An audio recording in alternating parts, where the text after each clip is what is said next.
Welcome to this deep dive. It's all about the psychology of money by Morgan Housel.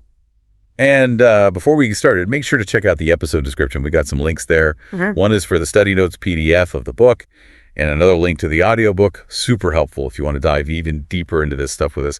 And if you find this deep dive insightful, don't forget to hit that like button and share it with anyone who wants to master their own personal finances.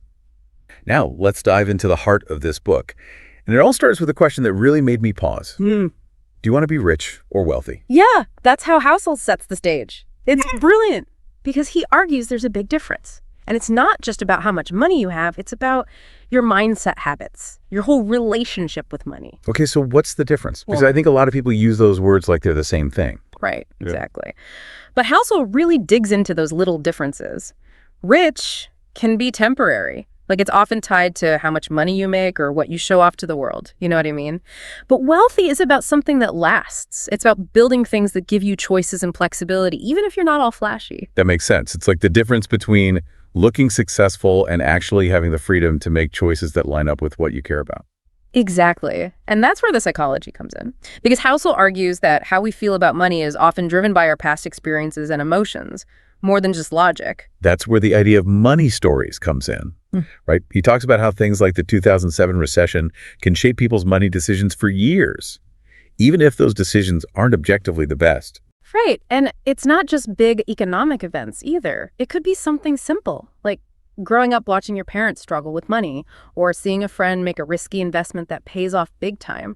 These things form our money scripts almost subconsciously, and they can have a huge impact on how we think about risk savings and even what we consider to be enough.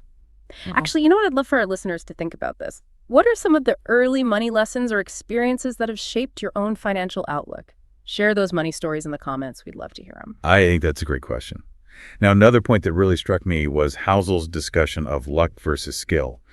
He uses the example of Bill Gates, who was obviously brilliant, but also super lucky to have access to a computer in those early days of the tech boom. That's such a key point. And it's not to take away from Gates's intelligence at all, but it shows the part that chance plays. I mean, there were probably tons of brilliant people back then who just didn't have the same opportunities. So we can control our efforts and our choices. But we shouldn't forget about the role of luck in financial success. It's good to stay humble and not assume that everyone who's wealthy got there just from working hard. Absolutely. And this ties into another big idea, the enough mindset. Housel talks about how some people who are already wealthy make terrible money choices because they keep moving the goalposts. They're never happy with what they have. It's like they haven't figured out what enough means for them. So even if they reach a certain level of wealth, it doesn't make them happy because they're always chasing the next big thing. Exactly. And this all goes back to the psychology of money. We think being wealthy will make us happy. But real happiness comes from having enough to meet your needs and reach your goals, not constantly wanting more and more. So it's not just about getting a lot of money, it's about making your money goals match up with your values and defining what really matters to you. Now, here's where things get really exciting, especially for those of us who love the idea of building long-term wealth. Housel really gets into the magic of compounding. He tells the story of Warren Buffett, and it's mind-blowing. Most of Buffett's wealth came after he turned 50. He played the long game. Okay, that's amazing. Most people think investing is about getting rich quick. But Buffett's story shows what happens when you're patient and let those returns compound over time. Exactly. And what you should take away from this is that you don't need to be some stock-picking genius to build wealth. It's about consistently investing even small amounts and letting time do its thing. So it's more about discipline and consistency than trying to find that one hot stock or perfectly timing the market. That's a huge part of it. And Housel also says survival is key when you're investing. It's not about making these flashy moves or going after short-term wins. It's about staying in the game long enough for the magic of compounding to really work its wonders. So avoiding those big mistakes, those financial disasters, is just as important as picking the winners. Exactly. And that's where this concept of a margin of safety comes in. It's like building a buffer into your financial plan because, things won't always go perfectly. Okay, I'm interested. Tell me more about this margin of safety. What does that look like in real life? Well, think of it as a cushion for your financial plan. Yeah. It could be having an emergency fund so you're not wiped out by like an unexpected expense, or diversifying your investments so you're not putting all your eggs in one basket, So it's about spreading the risk, Having backup plans, not putting all your eggs in one basket. Exactly. And Housel connects this to the idea of like doing the average. He says we often get caught up in those 1 in a million success stories, the people who struck it rich overnight. But honestly, most people who build lasting wealth do it through slow and steady progress, avoiding those huge losses, and letting that compounding work its magic over time. So it's not about swinging for the fences every time you're up at bat. It's more like playing a long strategic game, focusing on consistent wins and minimizing those losses. Yeah, right? It's realizing that slow and steady can actually win the race when it comes to building wealth. And this is where the whole psychology of money thing comes back in, because it's about managing your emotions, your impulses, resisting that urge to chase the get-rich-quick schemes or trying to perfectly time the market. Okay, so we've talked about the power of compounding, the importance of a margin of safety, and the wisdom of doing the average. What other cool insights does Housel offer in The Psychology of Money? Well, he uses this really interesting analogy. It's called the rich man in the car paradox. He says that a lot of times we want wealth for the wrong reasons, like for other people to see, not for our own happiness. We picture ourselves driving that fancy car, everyone looking at us with envy. But in reality, most people are too busy with their own lives to even notice. It's like they say, comparison is the thief of joy.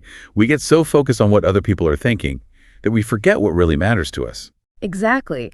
And Housel argues that wanting that validation from others can lead us to make some pretty bad money decisions, like maybe we overspend to impress people or take on unnecessary risks to chase those status symbols, or invest based on what we think will make us look successful instead of what aligns with our actual goals in the long run. So it's important to check our motivations. Why do we really want to be financially successful? Is it for the external validation or for something deeper, something that actually means something to us? That's the question right there. And I think it goes hand in hand with another key difference Housel talks about, the difference between being rich and being wealthy.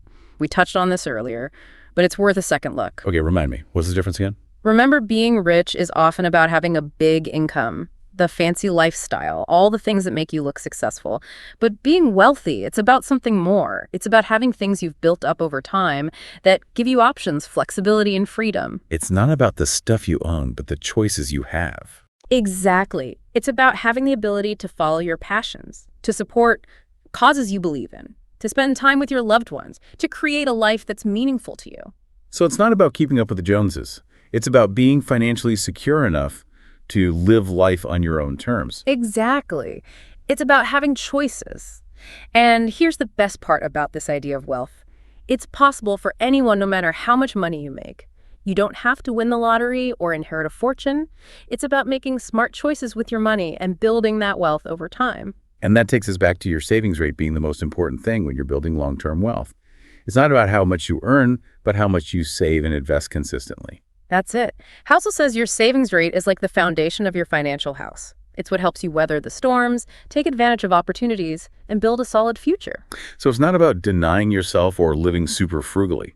It's about being intentional with your choices, making your spending match your values, and finding that balance between enjoying now and investing in the future. Right. And even small, consistent savings can really grow into something big over time.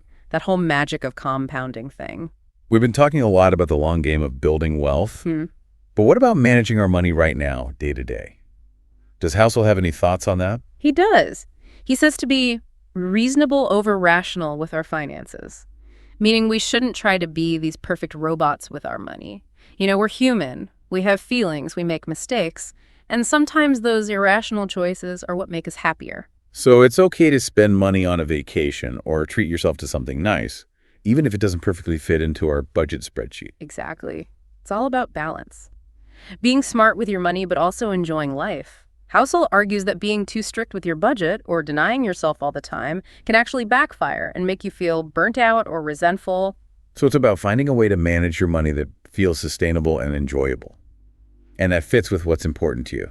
Not about being perfect, but about making progress. And here's one of Housel's most interesting points. He reminds us that history doesn't predict the future. We tend to look back and think that what worked before will work again.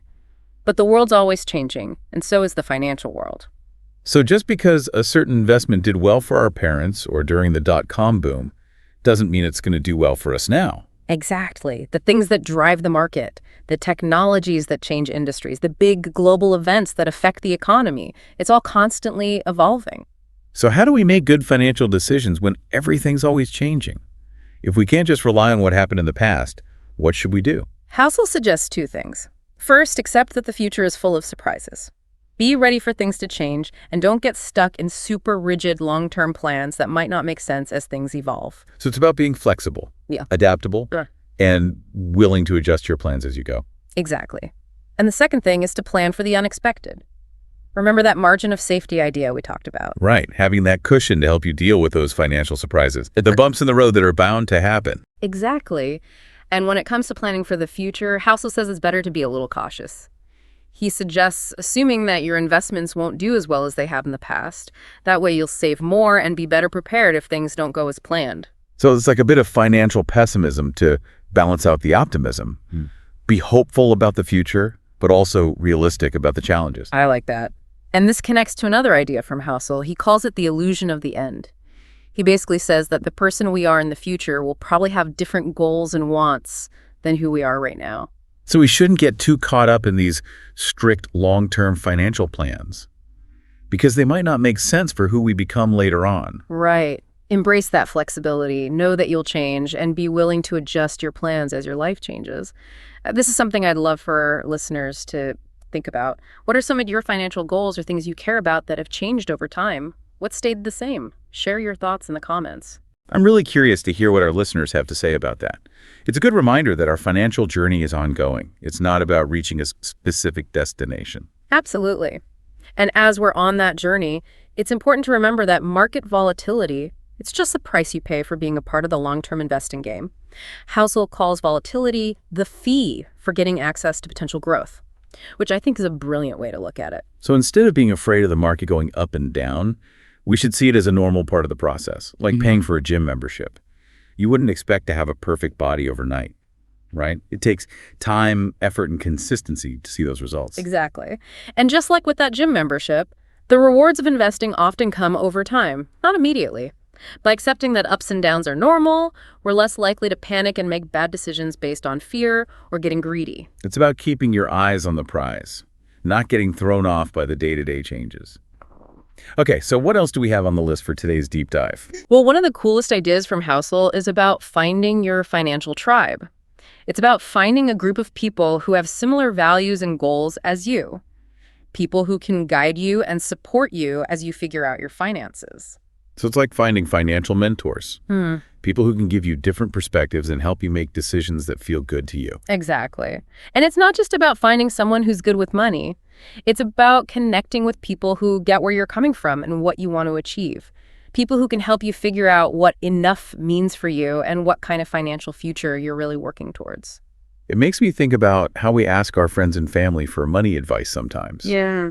But their perspective might not always line up with our own values and goals. That's true. It's not about blindly following someone else's financial plan. It's about finding people you can talk to openly and honestly about money, where you feel supported in making choices that fit your own vision. I love that idea of having a financial tribe. It's like having cheerleaders and advisors all in one.